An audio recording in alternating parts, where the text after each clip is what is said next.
আসসালামু আলাইকুম প্রিয় বন্ধুরা, আজকে এসেছি কিন্তু বাস স্ট্যান্ড ওভারব্রিজের নিচে একটা চার দোকান। সেই চার দোকানে সম্ভবত একজন বৃদ্ধ, তার অনেক বয়স, সে কিন্তু ওই চার দোকানে কাজ করে।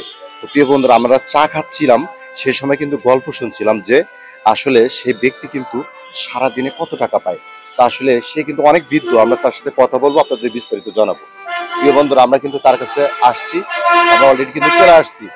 আসসালামু আলাইকুম, কেমন আছেন? ভালো আছি। ভালো আছেন তাই না? এখানে কি করেন? আপনার হাতের অবস্থা তো 12টা না 14টা। কি বন্ধুরা, একটু জুম করে দেখাও, এদিকে এসো, জুম করে দেখাও। এই দেখো, দেখেন আপনার বয়স কত? বয়স 70 করছি। 70 প্লাস, 70-এর উপরে, এই তো বিষয়। প্রিয় বন্ধুরা, আপনার নামটা কি? মতিবার। মতিবার। ছেলে মেয়ে কয়টা? ছেলে মেয়ে নাই। মেয়ে নাই? ছেলে তিনটা। তিনটা ছেলে। তিনটা ছেলে কি করে? কৃষি কাজ করে খায়। কৃষি কাজ করে। ছেলেরা কি আপনাকে দেখে?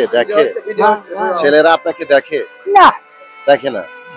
প্রিয় বন্ধুরা, 70 বছর বয়স তার হাতে ঘা হয়ে গেছে, অন্যের দোকানে কাজ করে। প্রিয় বন্ধুরা, তার তিনটা ছেলে জন্ম দিয়েছে, কিন্তু সেই ছেলেরা দেখে না। প্রিয় বন্ধুরা, এটা কিন্তু খুবই দুঃখজনক বিষয়, খুবই কষ্টদায়ক বিষয়। আপনারা কি বলেন? খুব কষ্ট, আমারও দয়া লাগে। হ্যাঁ, দয়া লাগে, বেটারা আসে আর জোর করে বেটা গেলে। আপনি কি বলেন? আপনি একজন সচেতন মানুষ, আপনি কি বলেন? দুঃখজনক ঘটনা। তার হাতে কিন্তু ঘা হয়ে গেছে। তাও কাম চালিচ্ছে না, বেটারা বাদ দেয়। কেন? আপনাকে তো এই যে আপনার বয়স হয়ে গেছে, আপনি তো মারা যাবেন, এখন তো আপনার বসে থেকে খাওয়ার সময়। মারা যাবো। একদিনে কোচে যে তোমার খারাপ হয়। আচ্ছা, এদিকে ধরো। আচ্ছা মুরব্বী, এই যে হ্যালো, আপনার দোকানে কতদিন হলো থাকে? আমার দোকান মাসের, আমিও একটা মতো কাজ করি। আচ্ছা, আপনি কতদিন হলো থাকি সেটা বলুন। এখানে কতদিন হলো আছে? এই বছর আর 3 বছর। এই ব্যক্তি দেখেন 3 বছর হলে এই পানি নাড়া কাজটা করে, কিন্তু হাতে ঘা হয়ে গেছে। প্রিয় বন্ধুরা, আমার কাছে খুবই খারাপ লেগেছে। আপনাকে যে সারাদিন এই যে চা, মানে গঞ্জে এরকম কয় টাকা দেয় আপনাকে? বেশি না, কত দেয়? 250। হ্যাঁ, 250 টাকা দেয়।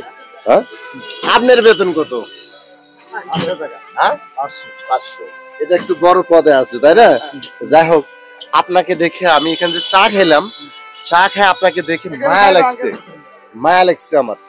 ভাবলাম যে একটু চাচার সাথে একটু গল্প করে আসি, ঠিক আছে? কিন্তু সবচেয়ে বেশি খারাপ লাগছে কোনো কিছু জানেন?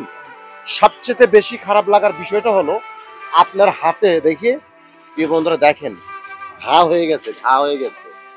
তো প্রিয় বন্ধুরা, আমি কিন্তু এইসব গরিব অসহায় কাজ করছি। আমার নতুন পেজ সোহেল ভাই 017, আমার পেজটি অবশ্যই ভিজিট করে দেখবেন।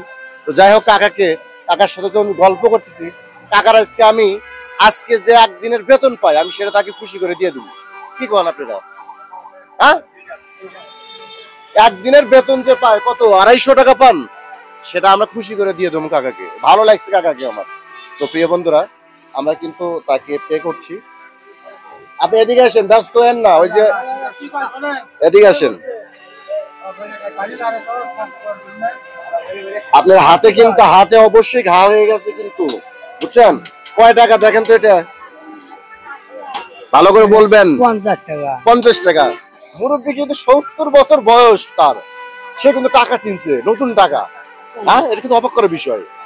ঠিক আছে, টাকা সবাই চেনে, বাঙালি না? হ্যাঁ, কত পাইছেন? 50। এখন কত হলো? এখন কত হলো?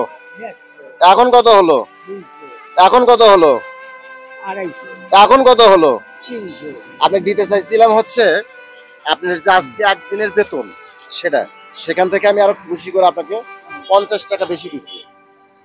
কি জন্য দিচ্ছি জানেন? আপনার প্রতি আমার মায়া হয়েছে, খারাপ লাগছে আপনাকে দেখে। এই যে আপনার হাতে ঘা হয়েছে, আমার কাছে এটা আরো খুবই খারাপ লাগছে। ঠিক আছে, আপনাকে গ্লোভস করতে হবে। গ্লোভস করা যায় না মুরব্বী?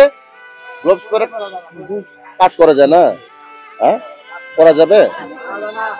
হ্যাঁ, এই যে হাতে আপনি ঘা হয়ে যাবে, তো হাত কেটে ভালাতে হবে। হ্যাঁ, দুদিন নেই করলে আরে পরিষ্কার। তাই যাই হোক, যত্ন নিতে হবে, আপনাকে তো বাঁচতে হবে। ঠিক আছে, বাঁচতে হবে না? আচ্ছা যাইয়া প্রিয় বন্ধুরা একটা মেসেজ দিতে চাই, মেসেজ, ঠিক আছে? খুবই গুরুত্বপূর্ণ একটা মেসেজ দিতে চাই। মেসেজটা হলো এটা, এই ব্যক্তি 70 বছর বয়স, তার 3টা ছেলে, তারা তাকে দেখে না। খুবই দুঃখজনক বিষয়। 3টা ছেলে জন্ম দিয়েছে, 3টা ছেলে জন্ম দিয়েছেন, তারা আপনার সেই সন্তান আপনাকে দেখে না। খুবই খারাপ লাগার বিষয়। তো যাই হোক, বিষয়টা হলো আমাদের জন্য দোয়া রাখবেন মুরব্বী। হ্যাঁ, আবার যদি কোনোদিন আসি আপনাকে যতটুকু পারি দিয়ে যাবো ইনশাল্লাহ। হ্যাঁ, দোয়া রাখবেন আমাদের জন্য। তো প্রিয় বন্ধুরা, অবশ্যই আমাদের নতুন পেজ একটু ভিজিট করে দেখবেন। আমার পেজের নাম সোহেল ভাই 017। পেজের ভিডিও ভালো লাগলে অবশ্যই লাইক কমেন্ট শেয়ার করবেন, পাশে থাকবেন। ভালো থাকবেন, সুস্থ থাকবেন, এই কামনায় বিদায় নিচ্ছি। আসসালামু আলাইকুম ওয়া রাহমাতুল্লাহি ওয়া বারাকাতুহু।